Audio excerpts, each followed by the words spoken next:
Punjabi radio US ਸੁਣ ਰਹੇ ਸਾਰੇ ਸਰੋਤਿਆਂ ਨੂੰ ਬਲਵਿੰਦਰ ਕੌਰ ਵੱਲੋਂ ਪਿਆਰ ਭਰੀ ਸਤਿ ਸ਼੍ਰੀ ਅਕਾਲ ਤੇ ਜੀ ਸਰੋਤਿਓ। ਪ੍ਰੋਗਰਾਮ ਖਬਰ ਤੇ ਨਜ਼ਰ ਪ੍ਰੋਗਰਾਮ ਦੇ ਵਿੱਚ ਅੱਜ ਸਾਡੇ ਨਾਲ ਹੋਣਗੇ ਮੈਂਟੂ ਗੁਰਸਰੀਆ, ਜੋ ਪੰਜਾਬ ਭਰ ਦੇ ਵਿੱਚ ਹੈਡਲਾਈਨਸ ਨੇ ਖਬਰਾਂ ਦੀਆਂ, ਉਹਨਾਂ ਤੇ ਆਪਾਂ ਇੱਕ ਚਾਰਟ ਪਾਵਾਂਗੇ ਜੀ।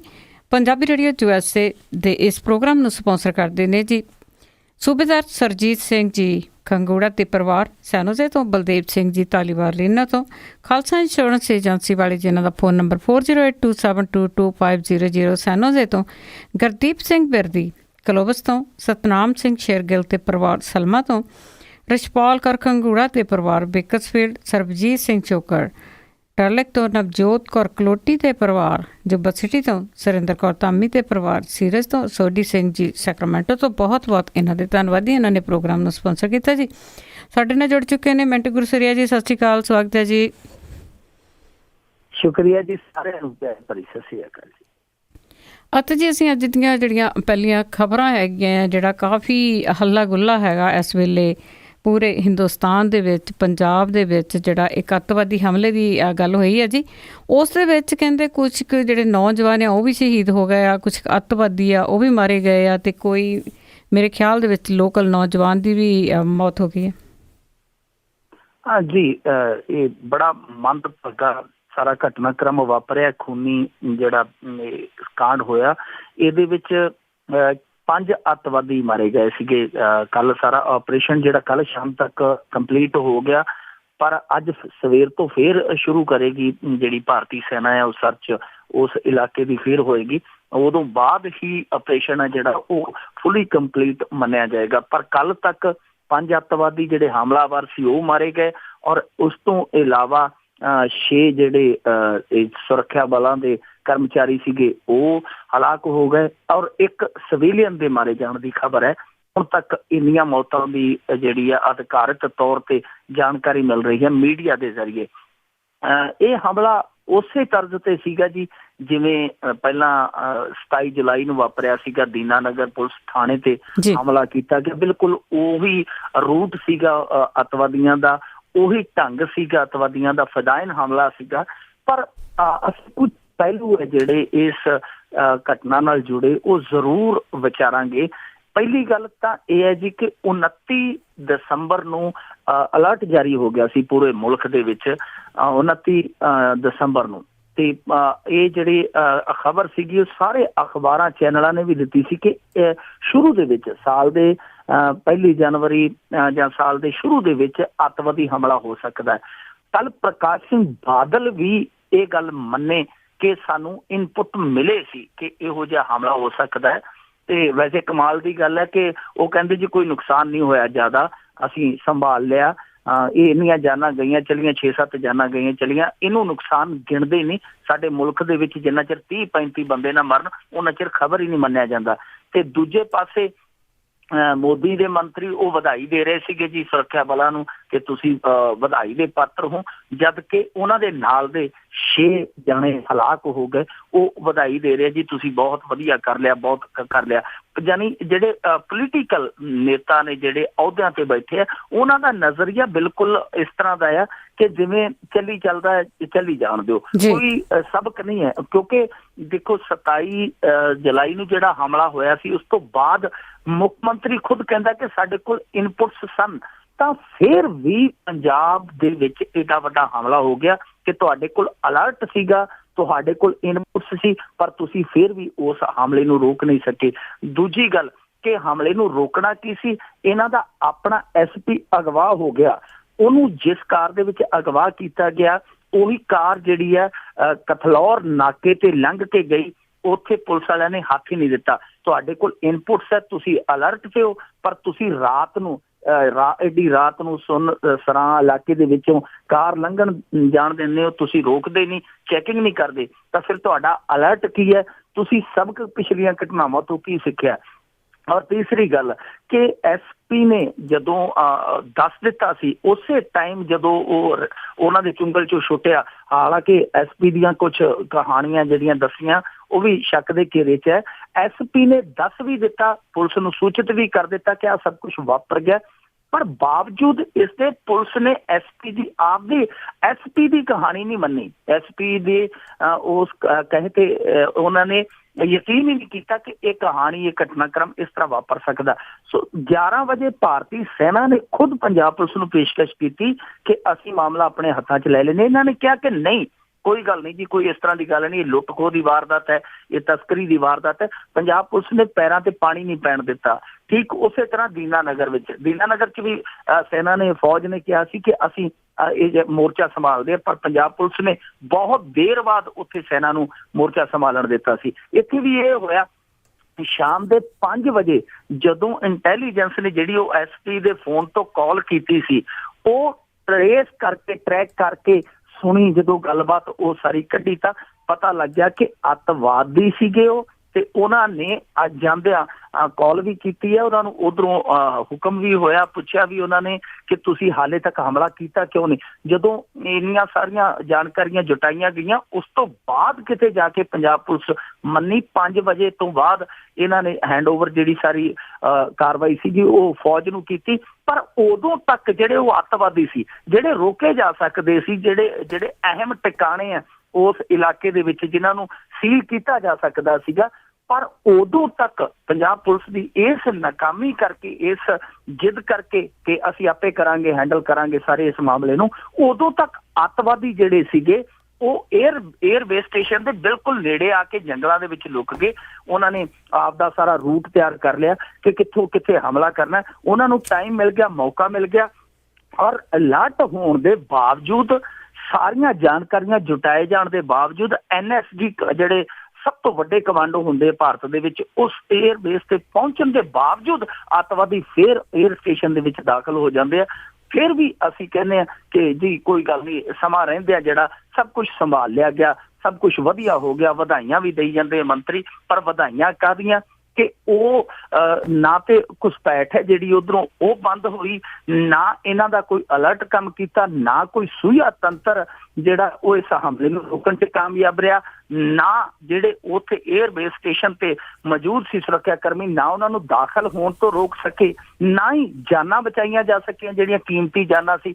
6-7 ਕੀਮਤੀ ਜਾਨਾਂ ਚਲੀਆਂ ਗਈਆਂ ਇੱਥੋਂ ਦੇ ਮੁਲਕ ਦੇ ਵਸਿੰਦਿਆਂ ਦੀਆਂ, ਇੱਥੋਂ ਦੇ ਸਿਕਿਉਰਿਟੀ ਕਰਮਚਾਰੀਆਂ ਦੀਆਂ। ਸੋ ਫਿਰ ਵੀ ਅਸੀਂ ਕਹਿ ਦਿੰਦੇ ਹਾਂ ਕਿ ਬਹੁਤ ਵਧੀਆ ਹੋ ਗਿਆ, ਬਹੁਤ ਕੁਛ ਅਸੀਂ ਸੰਭਾਲ ਲਿਆ, ਮੌਕਾ ਰਹਿੰਦਿਆਂ ਸੰਭਾਲ ਲਿਆ, ਪਰ ਮੌਕਾ ਰਹਿੰਦਿਆਂ ਸੰਭਾਲਿਆ ਨਹੀਂ। ਜੇ ਮੌਕਾ ਰਹਿੰਦਿਆਂ ਸੰਭਾਲਿਆ ਜਾਂਦਾ ਤੇ ਇਹ ਹਮਲਾ ਹੋਣਾ ਹੀ ਨਹੀਂ ਸੀ।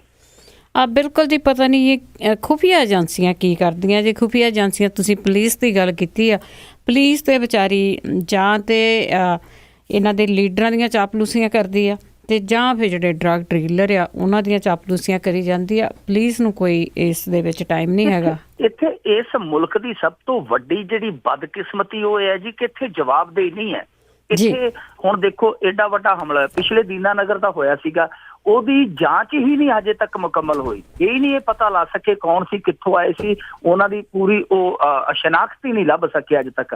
ਨਾ ਹੀ ਕਿਸੇ ਨੂੰ ਜਵਾਬਦੇਹ ਕੀਤਾ ਇਹਨਾਂ ਨੇ। ਪੰਜਾਬ ਪੁਲਿਸ ਦੇ ਕਿਸੇ ਮੁਖੀ ਨੂੰ ਨਹੀਂ ਪੁੱਛਿਆ ਭਾਈ ਤੁਸੀਂ ਕੀ ਕਰਦੇ ਸੀ, ਨਾ ਕਿਸੇ ਕੇਂਦਰ ਦੀ ਏਜੰਸੀ ਨੂੰ ਪੁੱਛਿਆ ਕਿ ਤੁਸੀਂ ਉੱਥੇ ਕੀ ਝੱਕ ਮਾਰਦੇ ਸੀ, ਕਿ ਨਾ ਹੀ ਕੋਈ ਸਿਆਸਤਦਾਨ ਜਿਹੜਾ ਉਹ ਜਵਾਬਦੇਹ ਹੁੰਦਾ। ਕਿਸੇ ਵੀ ਮਾਮਲੇ ਦੇ ਵਿੱਚ ਜਵਾਬਦੇਹੀ ਤੈਅ ਨਹੀਂ ਹੈ।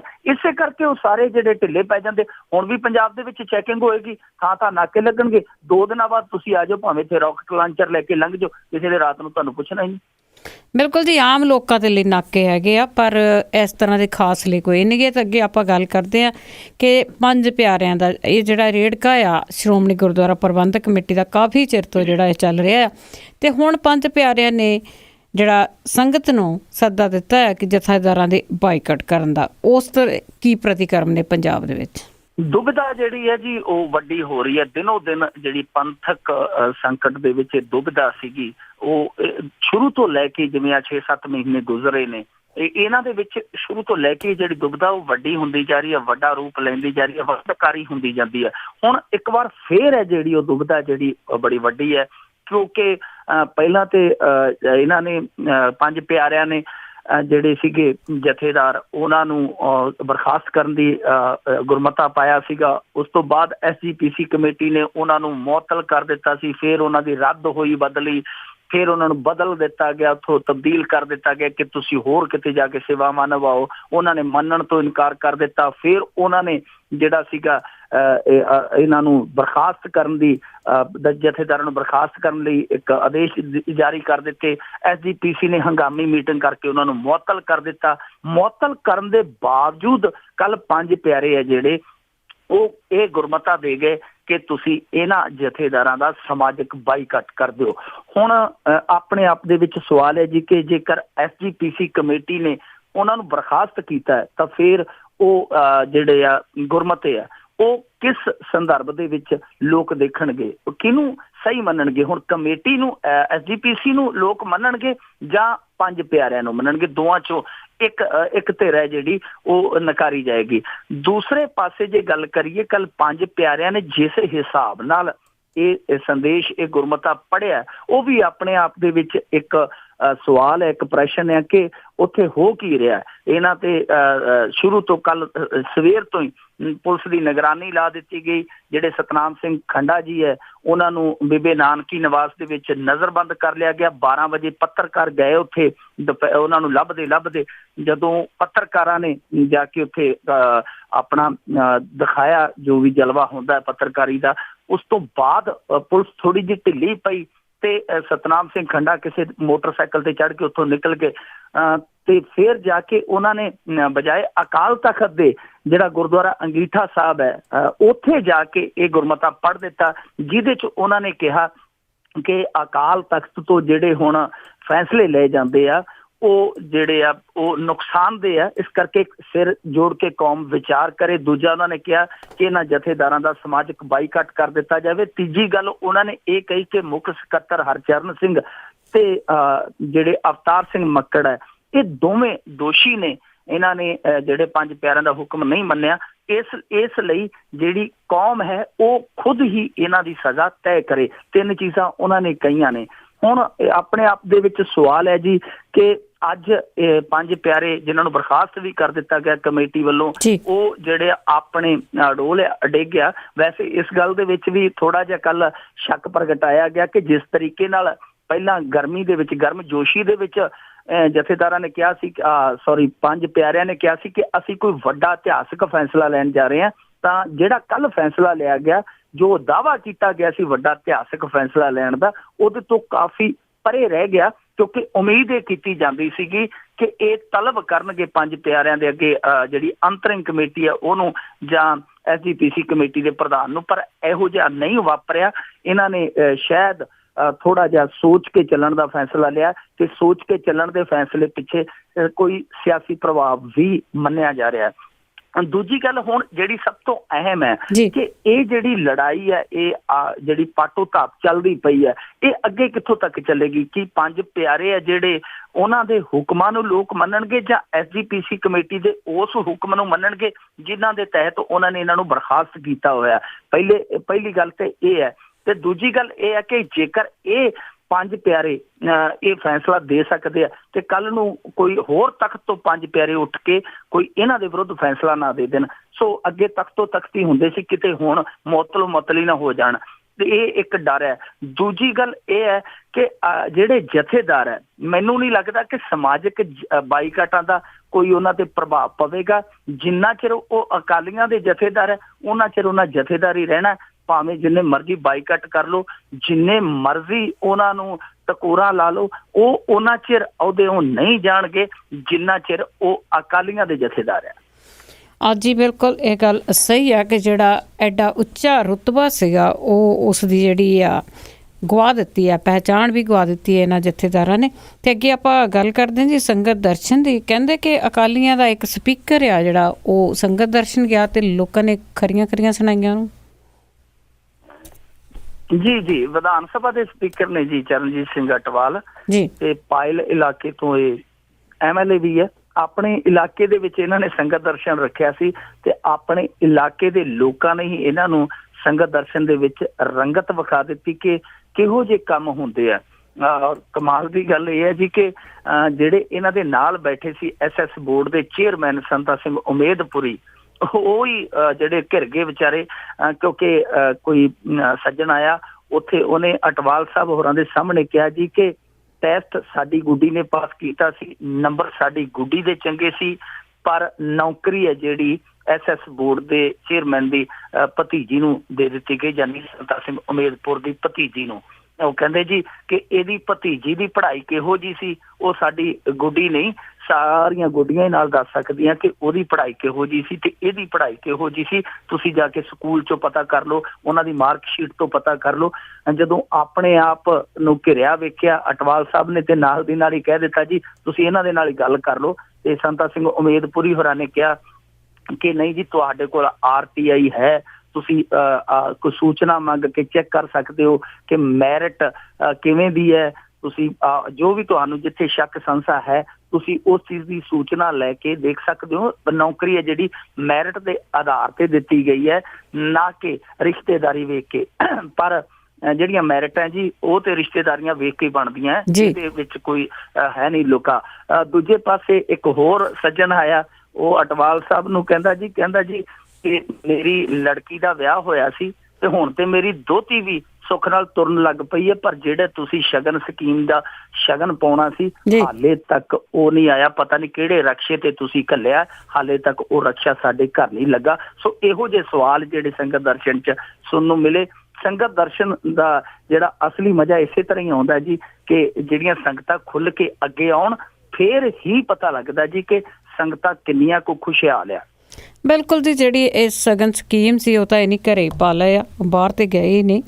ਤੇ ਅੱਗੇ ਆਪਾਂ ਜੀ ਕੀਟਨਾਸ਼ਕ ਦਵਾਈਆਂ ਦੀ ਗੱਲ ਕਰਦੇ ਸੀਗੇ ਕਿ ਕੀਟਨਾਸ਼ਕ ਦਵਾਈਆਂ ਨੇ ਜਾਂ ਫਸਲਾਂ ਦਾ ਜਾਂ ਕਿੰਨਾ ਮੰਦਾ ਹਾਲ ਕੀਤਾ ਨਰਮੇ ਤੋਂ ਬਾਅਦ ਹੁਣ ਮਟਰਾਂ ਦੇ ਬੀਜ ਦੀ ਵੀ ਇਸ ਤਰ੍ਹਾਂ ਦੀ ਗੱਲਬਾਤ ਹੈ ਕਿ ਉਹ ਵੀ ਨਕਲੀ ਹੈ। ਇਹ ਤੇ ਬਹੁਤ ਵੱਡੀ ਬਦਕਿਸਮਤੀ ਹੈ ਜੀ ਕਿਸਾਨ ਦੀ, ਪੰਜਾਬ ਦੇ ਜਿਹੜਾ ਅੰਨਦਾਤਾ ਉਹਦੀ, ਕਿ ਉਹਨੂੰ ਬੀਆਂ ਤੋਂ ਲੈ ਕੇ ਜਿਹੜੀ ਨਦੀ ਨਾਸ਼ਕ, ਕੀਟਨਾਸ਼ਕ, ਰਸਾਇਣਕ ਖਾਦ, ਹਰੇਕ ਚੀਜ਼ ਦੇ ਵਿੱਚ ਉਹਦੀ ਲੁੱਟ ਹੈ, ਉਹਦਾ ਸ਼ੋਸ਼ਣ ਹੈ। ਹੁਣ ਤੁਸੀਂ ਇੱਕ ਦੇਖੋ ਕਿ ਪੰਜਾਬ ਦੇ ਵਿੱਚ ਜਿਹੜੀ ਹੋਣੀ ਵਾਪਰੀ ਹੈ ਨਰਮਾ ਉਤਪਾਦਕਾਂ ਦੇ ਨਾਲ, ਉਸ ਤੋਂ ਵੱਡੀ ਤਰਾਸਦੀ ਕੋਈ ਨਹੀਂ ਸੀ ਹੋ ਸਕਦੀ। ਹੁਣ ਹੋਣਾ ਤੇ ਇਹ ਚਾਹੀਦਾ ਸੀ, ਜੇ ਚੰਗੀ ਸਰਕਾਰ ਹੁੰਦੀ ਤੇ ਘੱਟੋ ਘੱਟ 30-40 ਸਾਲ ਤੱਕ ਖੇਤੀਬਾੜੀ ਦੇ ਵਿੱਚ ਕੋਈ ਕੁਤਾਹੀ ਨਾ ਵਰਤੀ ਜਾਂਦੀ, ਕਿਉਂਕਿ ਇੱਕ ਇਹ ਜਿਹੜਾ ਪੰਜਾਬ ਦੀ ਆਰਥਿਕਤਾ ਦੇ ਨਾਲ ਹੀ ਜੁੜਿਆ ਮੁੱਦਾ ਨਹੀਂ ਹੈ। ਪੰਜਾਬ ਦੀ ਜਿਹੜੀ ਸਮਾਜਿਕ ਇੱਕ ਹੁੰਦੀ ਹੈ, ਸਮਾਜਿਕ ਪ੍ਰਕਿਰਿਆ ਹੁੰਦੀ ਹੈ, ਉਹਨੂੰ ਪ੍ਰਭਾਵਿਤ ਕਰਨ ਵਾਲੀਆਂ ਵੀ ਚੀਜ਼ਾਂ ਹੈ, ਕਿਉਂਕਿ ਸਮਾਜਿਕ ਉਥਲ ਪੁਥਲ ਹੋ ਜਾਂਦੀ ਹੈ, ਕਿਉਂਕਿ ਪੰਜਾਬੀ ਸਮਾਜ ਹੈ ਜਿਹੜਾ ਉਹ ਕਿਸਾਨੀ ਆਧਾਰਿਤ ਹੈ। ਪਰ ਇੱਥੇ ਕੀ ਹੋਇਆ ਕਿ ਨਰਮਾ ਤਬਾਹ ਹੋਇਆ। ਕਾਹਦੇ ਕਰਕੇ ਨਰਮਾ ਤਬਾਹ ਹੋਇਆ? ਹੀ ਇਸੇ ਕਰਕੇ ਸੀ ਕਿਉਂਕਿ ਬੀਜ ਨਕਲੀ ਸੀ, ਸਪਰੇਆਂ ਨਕਲੀ। ਤੇ ਇੱਥੇ ਜੀ ਮੈਨੂੰ ਲੱਗਦਾ ਕਿ 15-20 ਸਾਲ ਤੋਂ ਹੀ ਨਕਲੀ ਆ ਰਹੀਆਂ। ਹਰੇਕ ਸਾਲ ਹੀ ਬਠਿੰਡਾ, ਮਲੋਟ, ਗਿੱਦੜਵਾ, ਇਹਨਾਂ ਹਲਕਿਆਂ ਦੇ ਵਿੱਚ ਜਿਹੜੀਆਂ ਨਕਲੀ ਕੀਟਨਾਸ਼ਕਾਂ ਉਹ ਧੜੱਲੇ ਨਾਲ ਵਿਕਦੀਆਂ। ਕਿਸੇ ਨੂੰ ਕੋਈ ਸ਼ੱਕ ਸੁਭਾ, ਕਿਸੇ ਨੂੰ ਇਸ ਚੀਜ਼ ਦੇ ਵਿੱਚ ਕੋਈ ਦੋ ਰਾਏ ਹੈ ਹੀ ਨਹੀਂ ਕਿ ਨਕਲੀ ਕੀਟਨਾਸ਼ਕਾਂ ਪਹਿਲੀ ਵਾਰੀ ਆਈਆਂ। ਇਹ ਤੇ ਸਦਾ ਹੀ ਆਉਂਦੀਆਂ, ਕਿਉਂਕਿ ਕੰਪਨੀਆਂ ਆਉਂਦੀਆਂ ਹੀ ਲੁੱਟ ਕਰਨਾ। ਉਹ ਲੁੱਟ ਕਰਨ ਦੇ ਕਿਰਾਇਆ ਜਿਹੜਾ ਉਹ ਉੱਤੇ ਚਾੜ ਕੇ 3-4 ਮਹੀਨੇ ਦਾ ਲਾਇਸੈਂਸ ਲੈ ਕੇ ਲੁੱਟ ਕਰਕੇ ਉਸ ਤੋਂ ਬਾਅਦ ਉਹ ਵਾਪਸ ਪਰਤ ਜਾਂਦੀਆਂ। ਪਰ ਇਸ ਵਾਰ ਕੀ ਹੋਇਆ ਸੀ, ਕਿਉਂਕਿ ਚਿੱਟਾ ਮੱਛਰ ਤੇ ਹਰੇਕ ਵਾਰ ਆਉਂਦਾ ਹੈ ਨਾ, ਚਿੱਟਾ ਮੱਛਰ ਹਰੇਕ ਵਾਰ ਆਉਂਦਾ ਸੀ, ਪਰ ਉਦੋਂ ਅਸਰ ਇਸ ਕਰਕੇ ਨਹੀਂ ਸੀ ਕਰਦਾ ਕਿਉਂਕਿ ਬੀਜ ਅਸਲੀ ਹੁੰਦੇ ਸੀ। BT ਨਰਮਾ ਹੁੰਦਾ ਜਿਹੜਾ, ਉਹਦੇ ਵਿੱਚ ਜ਼ਹਿਰ ਹੁੰਦਾ, BT ਪੌਦਿਆਂ ਦੇ ਵਿੱਚ ਜ਼ਹਿਰ ਹੁੰਦਾ। ਸੋ ਜਿਹੜਾ ਉਹ ਚਿੱਟਾ ਮੱਛਰ ਸੀਗਾ ਉਹ ਉਹਨਾਂ ਪੌਦਿਆਂ ਤੇ ਅਸਰ ਘੱਟ ਕਰਦਾ ਸੀ। ਇਸ ਵਾਰ ਕੀ ਹੋਇਆ ਕਿ ਇਸ ਵਾਰ ਬੇੜਾ ਗਰਕ ਇਹਨਾਂ ਨੇ ਇਹ ਕਰ ਦਿੱਤਾ ਕਿ ਬੀਜ ਹੀ ਨਕਲੀ ਕਰ ਦਿੱਤਾ, ਯਾਨੀ ਜਿਹੜੇ ਪੌਦਿਆਂ ਦੇ ਵਿੱਚ ਜ਼ਹਿਰ ਦੀ ਸਮਰੱਥਾ ਸੀਗੀ ਉਹ ਬੜੀ ਨਾਮਾਤਰ ਸੀ। ਇਸ ਕਰਕੇ ਜਿਹੜਾ ਚਿੱਟਾ ਮੱਛਰ ਸੀ ਉਹਦਾ ਡੰਗ, ਉਹਦਾ ਫੌ ਪੈ ਗਿਆ ਤੇ ਜਿਹੜਾ ਨਰਮਾ ਸੀ ਉਹ ਕੱਚੇ ਲੈ ਗਿਆ। ਹੁਣ ਉਸ ਤੋਂ ਬਾਅਦ ਕੀ ਹੋਇਆ, ਖੇਤੀਬਾੜੀ ਨੇ ਜਿਹੜਾ ਕੀਟਨਾਸ਼ਕ ਭੇਜਿਆ ਸੀਗਾ ਜਿਹਦੇ ਚ ਮੰਗਲ ਸਿੰਘ ਅੰਦਰ ਗਿਆ, ਤੋਤਾ ਸਿੰਘ ਘਿਰ ਗਿਆ, ਉਹ ਨਕਲੀ ਕੀਟਨਾਸ਼ਕ ਜਿਹੜਾ ਸੀਗਾ ਉਹ ਖੇਤੀਬਾੜੀ ਵਿਭਾਗ ਨੇ ਜਾਰੀ ਕੀਤਾ ਸੀ ਕਿਸਾਨਾਂ ਨੂੰ, ਯਾਨੀ ਜਿਹੜੀ ਚੀਜ਼ ਸਰਕਾਰ ਨੇ ਮੁਹੱਈਆ ਕਰਵਾਈ ਉਹੀ ਜਿਹੜੀ ਬੇਅਸਰ ਨਿਕਲੀ। ਹੁਣ ਉਹੀ ਕਹਾਣੀ ਫਿਰ 2-3 ਮਹੀਨਿਆਂ ਬਾਅਦ ਦੁਹਰਾਈ ਜਾਂਦੀ ਹੈ। ਦੁਆਬੇ ਦੇ ਵਿੱਚ ਖਾਸ ਤੌਰ ਤੇ ਹੁਸ਼ਿਆਰਪੁਰ ਤੇ ਨਵਾਂ ਸ਼ਹਿਰ ਦੇ ਵਿੱਚ ਕਿਸਾਨਾਂ ਨੇ ਮਟਰ ਦੀ ਖੇਤੀ ਕਰਨ ਲਈ ਬਹੁਤ ਵੱਡੇ ਪੱਧਰ ਤੇ ਬੜਾ ਮਹਿੰਗਾ ਬੀਜ ਲਿਆ ਸੀ ਪਰ ਦੱਸਦੇ ਆ 1000 ਹੈਕਟੇਅਰ ਦੇ ਵਿੱਚ ਜਿਹੜਾ ਉਹ ਬੀ ਖਰਾਬ ਨਿਕਲਿਆ। ਤੇ ਹੁਣ ਬੀ ਉਹਨਾਂ ਨੇ ਲਿਆ ਕਿੱਥੋਂ ਸੀ? ਬੀ ਲਿਆ ਸੀ ਜ਼ਿਆਦਾਤਰ ਕਿਸਾਨਾਂ ਨੇ ਖੇਤੀਬਾੜੀ ਮਹਿਕਮੇ ਕੋਲੋਂ, ਖੇਤੀਬਾੜੀ ਯੂਨੀਵਰਸਿਟੀ ਕੋਲੋਂ, ਜਾਂ ਖੇਤੀਬਾੜੀ ਯੂਨੀਵਰਸਿਟੀ ਦੇ ਸੁਝਾਏ ਦੁਕਾਨਦਾਰਾਂ ਕੋਲੋਂ। ਸੋ ਇੱਥੇ ਵੀ ਗੜਬੜ ਹੈ ਜਿਹੜੀ ਉਹ ਫੇਰ ਸਰਕਾਰੀ ਗੜਬੜ ਨਜ਼ਰ ਆਉਂਦੀ ਹੈ, ਕਿਉਂਕਿ ਜਿਹੜਾ ਇਹ ਇੱਕ ਲੁੱਟ ਦਾ ਰਲ ਕੇ ਚੱਲਣ ਵਾਲਾ ਖੇਡ ਰਚਿਆ ਜਾਂਦਾ, ਉਹਦੇ ਵਿੱਚ ਕੀ ਹੁੰਦਾ ਜੀ ਕਿ ਕੰਪਨੀਆਂ ਜਿਹੜੀਆਂ ਉਹ ਇਹਨਾਂ ਨੂੰ ਮੋਟਾ ਮਾਲ ਦੇ ਕੇ ਆਪਣਾ ਜਿਹੜਾ ਖੋਟਾ ਮਾਲ ਵੇਚ ਜਾਂਦੀਆਂ, ਤੇ ਉਹ ਖੋਟਾ ਮਾਲ ਹੁਣ ਕਿਸਾਨਾਂ ਦੀ ਤਕਦੀਰ ਵੀ ਖੋਟੀ ਕਰ ਰਿਹਾ। ਪਰ ਅਫਸੋਸ ਇੱਥੇ ਤੀਰਥ ਯਾਤਰਾ ਹੋ ਰਹੀਆਂ ਨੇ, ਇੱਥੇ ਸੰਗਤ ਦਰਸ਼ਨ ਹੋ ਰਹੇ ਨੇ, ਇੱਥੇ ਬਿਆਨਬਾਜ਼ੀਆਂ ਹੋ ਰਹੀਆਂ ਨੇ, ਪਰ ਕਿਸਾਨ ਲਈ ਕੱਖ ਨਹੀਂ ਹੋ ਰਿਹਾ। ਬਿਲਕੁਲ ਜੀ, ਉਹ ਤਾਂ ਸੁਰਤ ਹੀ ਨਹੀਂ ਕਿ ਜਿਹੜਾ ਅੰਨਦਾਤਾ ਹੈ ਉਸ ਲਈ ਵੀ ਕੁਛ ਕਰਨਾ। ਤੇ ਅੱਗੇ ਆਪਾਂ ਕਿਸਾਨਾਂ ਦੀ ਗੱਲਾਂ ਬਹੁਤ ਕੀਤੀਆਂ ਕਿ ਕਿਹੜਾ ਦਿਨ ਆ ਜਿੱਦਣ ਕਿਸਾਨ ਆ ਖੁਦਕੁਸ਼ੀਆਂ ਨਹੀਂ ਕਰਦੇ, ਪਰ ਹੁਣ ਪਤਾ ਲੱਗਾ ਕਿ ਅਕਾਲੀ ਆਗੂ ਕਮਿੱਕਰ ਸਿੰਘ ਨੇ ਵੀ ਖੁਦਕੁਸ਼ੀ ਕਰ ਲਈ। ਦੇਖੋ ਜੀ, ਜੇ ਗਲੀ ਦੇ ਵਿੱਚ ਅੱਗ ਲੱਗੀ ਹੈ ਤੇ ਅਸੀਂ ਚੁੱਪ ਕਰਕੇ ਆਪਦੇ ਘਰ ਬੈਠੇ ਕਿ ਕੋਈ ਗੱਲ ਨਹੀਂ, ਦੂਜੇ ਘਰ ਸੜਦੇ ਪਏ, ਸਾਨੂੰ ਕੀ ਹੋਣ ਲੱਗਾ। ਜੇਕਰ ਅਸੀਂ ਅੱਗ ਬੁਝਾਉਣ ਲਈ ਅੱਗੇ ਨਹੀਂ ਆਉਂਦੇ ਤੇ ਫਿਰ ਸਾਡਾ ਘਰ ਵੀ ਨਹੀਂ ਬਚਣਾ, ਸਾਡੇ ਘਰ ਨੂੰ ਵੀ ਉਹ ਅੱਗ ਲੱਗੇਗੀ। ਕਿਉਂਕਿ ਅੱਗ ਨੇ ਇਹ ਨਹੀਂ ਵੇਖਣਾ ਕਿ ਕਿਹੜਾ ਘਰ ਹੈ ਜਿਹੜਾ ਉੱਚਾ, ਕਿਹੜਾ ਘਰ ਜਿਹੜਾ ਉਹ ਨੀਵਾਂ ਹੈ। ਅੱਗ ਜੇ ਲੱਗੀ ਹੈ, ਜੇ ਉਹਨੂੰ ਨਹੀਂ ਬੁਝਾਵਾਂਗੇ ਤੇ ਉਹ ਸਾਰੇ ਘਰ ਬਰਾਬਰ ਹੀ ਰਾਖ ਕਰ ਦੇਵੇਗੀ। ਇਹੀ ਕਹਾਣੀ ਹੈ ਜਿਹੜੀ ਉਹ ਸਾਡੀ ਸਰਕਾਰ ਨਾਲ ਹੋ ਰਹੀ ਹੈ ਕਿ ਇਹ ਅੱਗ ਜਿਹੜੀ ਹੈ ਉਹਨਾਂ ਨੇ ਬੁਝਾਈ ਨਹੀਂ। ਹੁਣ ਉਹਨਾਂ ਦੇ ਆਪਣੇ ਦਰਖਤ ਵੀ ਇਹਦੇ ਵਿੱਚ ਝੁਲਸੇ ਜਾ ਰਹੇ ਆ।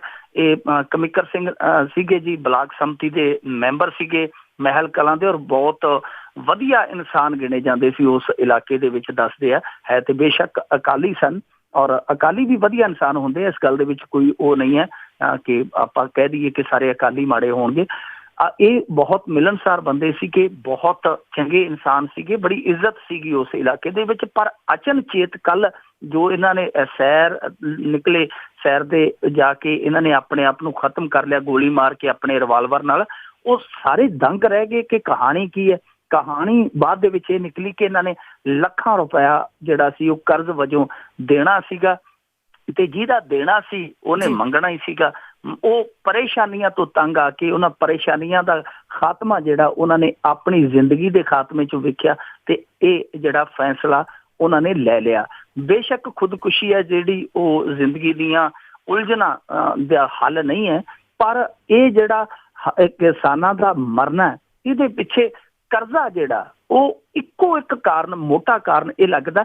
ਪਰ ਅਫਸੋਸ ਦੀ ਗੱਲ ਹੈ ਕਿ ਉਹ ਕਰਜ਼ਾ ਕਿਵੇਂ ਲੈਣਾ ਕੋਈ ਨਹੀਂ ਸੋਚ ਰਿਹਾ। ਮੇਰੇ ਹਿਸਾਬ ਨਾਲ ਖੁਦਕੁਸ਼ੀ ਪੀੜਤਾਂ ਲਈ ਜਿਹੜਾ 2 ਲੱਖ ਦਾ ਮੁਆਵਜ਼ਾ ਦੇ ਦਿੰਦੇ ਆ ਕਿ ਜਿਹੜਾ ਖੁਦਕੁਸ਼ੀ ਕਰ ਗਿਆ ਉਹਨੂੰ 2 ਲੱਖ ਦਾ ਮੁਆਵਜ਼ਾ ਮਿਲ ਜਾਂਦਾ ਵੱਧ ਤੋਂ ਵੱਧ, ਉਹ 2 ਲੱਖ ਕੁਛ ਨਹੀਂ ਕਰੇਗਾ। ਇਹਨਾਂ ਖੁਦਕੁਸ਼ੀਆਂ ਨੂੰ ਰੋਕਣ ਦਾ ਇੱਕੋ ਇੱਕ ਕਾਰਨ ਇਹ ਹੈ ਕਿ ਜਿਹੜੇ ਖੇਤੀ ਆਧਾਰਿਤ ਪਰਿਵਾਰ ਹੈ ਉਹਨਾਂ ਦੀ ਜਿਹੜੀ ਆਮਦਨ ਹੈ ਉਹ ਵਧਾਈ ਜਾਵੇ, ਉਹਨਾਂ ਨੂੰ ਫਸਲ ਦੇ ਰੇਟ ਹੈ ਜਿਹੜੇ ਉਹ ਵਾਜਬ ਮਿਲਣ, ਤੇ ਜਿਹੜੀ ਲਾਗਤ, ਜਿਹੜੀ ਅੱਜ ਲਾਗਤ ਇਹਨਾਂ ਨੇ ਸਰਮਾਏਦਾਰ ਕੰਪਨੀਆਂ ਦੇ ਕਮਿਸ਼ਨ ਖਾ ਕੇ ਲਾਗਤ ਇੰਨੀ ਵਧਾ ਦਿੱਤੀ ਹੈ ਕਿ ਖੇਤੀ ਹੈ ਜਿਹੜੀ ਉਹ ਘਾਟੇਵੰਦਾ ਸੌਦਾ ਬਣਦੀ ਹੈ।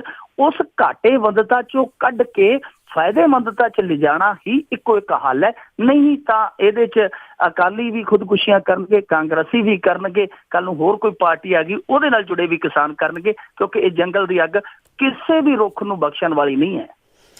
ਜੀ ਬਿਲਕੁਲ, 2 ਲੱਖ ਨਾਲ ਤੇ ਭੋਗ ਹੀ ਮਸਾ ਪੈਂਦਾ ਆ। ਤੇ ਅੱਗੇ ਗੱਲ ਕਰਦੇ ਹਾਂ ਜੀ, ਅਕਾਲੀ ਦਲ ਦੇ ਇੱਕ ਨੇਤਾ ਦੇ ਭਰਾ ਦਾ ਭੋਗ ਸੀ ਤਾਂ ਉਹਨਾਂ ਨੇ ਕਾਲਜ ਵਿੱਚ ਛੁੱਟੀ ਕਰ ਲਈ। ਇਸ ਕਾਲਜ ਦੀ ਜਿਹੜੀ ਖਾਸੀਅਤ ਹੈ, ਲੰਬੀ ਹਲਕੇ 'ਚ ਕਾਲਜ ਪੈਂਦਾ ਬਹੁਤ ਵੱਡਾ, ਤੇ ਲੰਬੀ ਹਲਕੇ ਦੇ ਵਿੱਚ ਹੀ ਇੱਕ ਬਹੁਤ ਵੱਡਾ ਅਕਾਲੀ ਨੇਤਾ, ਬੜੀ ਬਾਦਲ ਪਰਿਵਾਰ ਦੇ ਨਾਲ ਨਜ਼ਦੀਕੀ ਹੈ, ਉਹਦੇ ਭਰਾ ਦੀ ਡੈਥ ਹੋ ਗਈ ਸੀ ਪਿਛਲੇ ਦਿਨੀ, ਤੇ ਉਹ ਭੋਗ ਜਿਹੜਾ ਪਿਆ ਕੱਲ, ਤੇ ਉਹਦੇ 'ਚ ਇਸ ਕਾਲਜ ਦੀਆਂ ਬੱਸਾਂ ਭਰ ਕੇ ਸਟਾਫ ਗਿਆ। ਤੇ ਇਸ ਕਾਲਜ ਤੇ ਪਹਿਲਾਂ ਵੀ ਇੱਕ ਵਾਰੀ ਇਲਜ਼ਾਮ ਲੱਗਾ ਸੀ ਕਿ ਇਹਨਾਂ ਨੇ ਸਦਭਾਵਨਾ ਰੈਲੀ 'ਚ ਸਟਾਫ ਨੂੰ ਧੱਕੇ ਨਾਲ ਭੇਜਿਆ ਸੀਗਾ, ਕਿਉਂਕਿ ਉਸ ਅਕਾਲੀ ਦਾ ਇਸ ਕਾਲਜ ਦੇ ਵਿੱਚ ਚੰਗਾ ਪ੍ਰਭਾਵ ਪੈਂਦਾ। ਤੇ ਉਸ ਤੋਂ ਬਾਅਦ ਇਸੇ ਕਾਲਜ ਦੇ ਜਿਹੜੇ ਸਟਾਫ ਮੈਂਬਰ ਸੀ ਉਹ ਕੁਛ ਦਿਨ ਪਹਿਲਾਂ ਜਦੋਂ ਸੁਖਬੀਰ ਸਿੰਘ ਬਾਦਲ ਉਸੇ ਅਕਾਲੀ ਨੇਤਾ ਦੇ ਘਰ ਅਫਸੋਸ ਕਰਨ ਆਏ ਹੈਲੀਕਾਪਟਰ ਤੇ 30 ਤੋਂ 45 ਸਟਾਫ ਜਿਹੜੇ ਸੀਗੇ ਕਰਮਚਾਰੀ ਉਹ ਉੱਥੇ ਭੂਰੇ ਤੇ ਬਿਠਾ ਦਿੱਤੇ ਗਏ ਕਿ ਜਦੋਂ ਸੁਖਬੀਰ ਸਿੰਘ ਬਾਦਲ ਆਉਣ ਥੋੜੀ ਜਿਹੀ ਭੂਰੇ ਤੇ ਸੱਥਰ ਤੇ ਰੌਣਕ ਨਜ਼ਰ ਆਵੇ। ਸੋ ਉਹ ਜਿਹੜੇ ਸਟਾਫ ਕਰਮਚਾਰੀ ਸੀਗੇ ਉਹ ਉੱਥੇ 4-5 ਵਜੇ ਤੱਕ ਬੈਠੇ ਰਹੇ, ਬਾਅਦ ਦੇ ਵਿੱਚ ਆਏ ਆ 4-5 ਵਜੇ। ਹੁਣ ਕੱਲ ਵੀ ਇਹਨਾਂ ਨੇ ਇਸੇ ਤਰ੍ਹਾਂ ਹੀ ਕੀਤਾ। ਵੈਸੇ ਇਸ ਕਾਲਜ ਦੇ ਵਿੱਚ, ਕਿਉਂਕਿ ਬਹੁਤ ਵੱਡਾ ਕਾਲਜ ਹੈ, ਇਹਨੂੰ ਛੁੱਟੀ ਹੁੰਦੀ ਹੈ ਸ਼ਨੀ ਤੇ ਐਤਵਾਰ। ਪਹਿਲਾਂ ਇਹਨਾਂ ਨੇ ਇੱਕ ਜਿਹੜਾ ਸੀਗਾ ਸਰਕੂਲਰ ਜਾਰੀ ਕਰਕੇ ਛੁੱਟੀ ਰੱਦ ਕੀਤੀ ਕਿ ਸਾਰੇ ਕਰਮਚਾਰੀ, ਕਿਸੇ ਦੀ ਕੋਈ ਵੀ ਐਮਰਜੈਂਸੀ ਮੈਡੀਕਲ ਛੁੱਟੀ ਮਨਜ਼ੂਰ ਨਹੀਂ ਕੀਤੀ ਜਾਏਗੀ। ਹਰੇਕ ਨੇ ਆਉਣਾ ਹੀ ਆਉਣਾ, ਚਾਹੇ ਕੋਈ ਦਰਜਾ 4th ਹੈ, ਚਾਹੇ ਕੋਈ ਦਰਜਾ 3 ਹੈ, ਚਾਹੇ ਕੋਈ ਦਰਜਾ ਪਹਿਲਾ ਕਰਮਚਾਰੀ ਹੈ, ਉਹਨੇ ਆਉਣਾ ਹੀ ਆਉਣਾ, ਹਾਜ਼ਰ ਹੋਣਾ ਹੀ ਹੋਣਾ। ਉਸ ਤੋਂ ਬਾਅਦ ਜ਼ਬਾਨੀ ਕਲਾਮੀ ਇਹ ਹੁਕਮ ਦੇ ਦਿੱਤੇ ਕਿ ਗਏ ਭਾਈ ਤੁਸੀਂ ਜਾਣਾ ਹੈ ਭੋਗ ਤੇ। ਫਿਰ ਸਾਡੇ ਵਰਗਿਆਂ ਨੂੰ ਭਿਣਕ ਪੈ ਗਈ ਜੀ ਕਿ ਇਸ ਤਰ੍ਹਾਂ ਹੋ ਰਿਹਾ ਕਾਲਜ ਦੇ ਵਿੱਚ, ਕਿਉਂਕਿ ਕੁਝ ਪ੍ਰੋਫੈਸਰ ਹੈ ਜਿਹੜੇ ਉਹ ਅਕਾਲੀ ਦਲ ਦੀ ਵਿਚਾਰਧਾਰਾ ਤੋਂ ਉਲਟ ਹੈ। ਇਹਨਾਂ ਨੇ ਵਿੱਚੋਂ ਸਾਨੂੰ ਖਬਰ ਦਿੱਤੀ ਕਿ ਭਾਈ ਸਾਡੇ ਨਾਲ ਇਹ ਕੁਛ ਹੋ ਰਿਹਾ, ਪਹਿਲਾਂ ਰੈਲੀ ਤੇ ਭੇਜਿਆ, ਹੁਣ ਭੋਗ ਤੇ ਭੇਜ ਰਿਹਾ, ਛੁੱਟੀ ਕੈਂਸਲ ਕੀਤੀ ਗਈ। ਅਸੀਂ ਜਦੋਂ ਪਹੁੰਚੇ ਤੇ ਵਾਕਿਆ ਹੀ ਉਹ ਬੱਸਾਂ ਜਿਹੜੀਆਂ ਭਰ ਕੇ ਕਾਫਲੇ ਦੇ ਰੂਪ 'ਚ ਉਹਨਾਂ ਦੇ ਘਰਾਂ ਨੂੰ ਜਾ ਰਹੀਆਂ ਸੀ। ਔਰ ਦਿਲਚਸਪ ਗੱਲ ਇਹ ਹੈ ਕਿ ਜਦੋਂ ਅਸੀਂ ਜਾ ਕੇ ਉਹਨਾਂ ਦੇ ਨਾਲ ਗੱਲ ਕੀਤੀ, ਪ੍ਰਿੰਸੀਪਲ ਦੇ ਨਾਲ, ਕਾਲਜ ਦੇ ਨਾਲ, ਉਹ ਕਹਿੰਦਾ ਜੀ ਇਹ ਤਾਂ ਨਿੱਜੀ ਇੱਛਾ ਨਾਲ ਗਏ ਆ ਕਰਮਚਾਰੀ, ਅਸੀਂ ਕਿਸੇ ਨੂੰ ਰੋਕ ਥੋੜ੍ਹੀ ਸਕਦੇ ਹਾਂ, ਕਿਉਂਕਿ ਇਨਸਾਨੀ ਜਿਹੜੀ ਮਾਨਸਿਕਤਾ ਹੈ, ਮਨੁੱਖੀ ਮਾਨਸਿਕਤਾ, ਉਹਦੇ 'ਚ ਹਮਦਰਦੀ ਵੀ ਤਾਂ ਹੁੰਦੀ ਹੈ। ਤੇ ਜਦੋਂ ਸਵਾਲ ਕੀਤਾ ਜੀ ਕਿ ਇਹ ਸਵੈ ਇੱਛਾ ਕਿਸ ਤਰ੍ਹਾਂ ਦੀ ਹੈ ਕਿ ਪਹਿਲਾਂ ਤੁਸੀਂ ਕਾਲਜ ਦੇ ਵਿੱਚ ਛੁੱਟੀ ਰੱਦ ਇਸ ਕਰਕੇ ਕਰਦੇ ਹੋ ਕਿ ਕਾਲਜ ਦੇ ਵਿੱਚ ਕੋਈ ਜ਼ਰੂਰੀ ਕੰਮ ਹੈ, ਕਾਲਜ ਨਾਲ ਪੜ੍ਹਾਈ ਦਾ ਜਿਹੜਾ ਜੁੜਿਆ ਕੰਮ ਹੈ ਉਹ ਕਰਨਾ ਹੈ, ਇਸ ਕਰਕੇ ਛੁੱਟੀ ਕੈਂਸਲ ਕੀਤੀ ਜਾਂਦੀ ਹੈ। ਪਰ ਜਦੋਂ ਸਾਰਾ ਸਟਾਫ ਆਉਂਦਾ ਤੇ ਤੁਸੀਂ ਉਹਨੂੰ ਸਵੈ ਇੱਛਾ ਦੇ ਨਾਲ ਹੀ ਬੱਸਾਂ 'ਚ ਭਰ ਕੇ ਜਾਣ ਦਿੰਦੇ ਹੋ। ਯਾਨੀ ਛੁੱਟੀ ਕੈਂਸਲ ਕੀਤੀ ਦਾ ਕੀ ਮਹੱਤਵ ਜੇ ਉਹਨਾਂ ਨੇ ਕਾਲਜ ਦੇ ਵਿੱਚ ਰਹਿਣਾ ਹੀ ਨਹੀਂ। ਤੇ ਦੂਜੀ ਗੱਲ ਉਹਨਾਂ ਨੂੰ ਇਹ ਕਹੀ ਅਸੀਂ ਕਿ ਦੇਖੋ ਜੇ ਸਵੈ ਇੱਛਾ ਦੇ ਨਾਲ ਗਏ ਆ ਤੇ ਫਿਰ ਕਾਲਜ ਦੀਆਂ ਬੱਸਾਂ ਕਿਵੇਂ ਲੈ ਗਏ, ਉਹ ਆਪਣੇ ਆਪ ਚਲੇ ਜਾਂਦੇ। ਔਰ ਸਵੈ ਇੱਛਾ ਜਿਹੜੀ ਹੈ ਉਹ 150-200 ਬੰਦੇ ਤੇ ਲਾਗੂ ਨਹੀਂ ਹੁੰਦੀ। ਸੋ ਉਹਨਾਂ ਦੇ ਕੋਲ ਕੋਈ ਜਵਾਬ ਨਹੀਂ ਸੀ।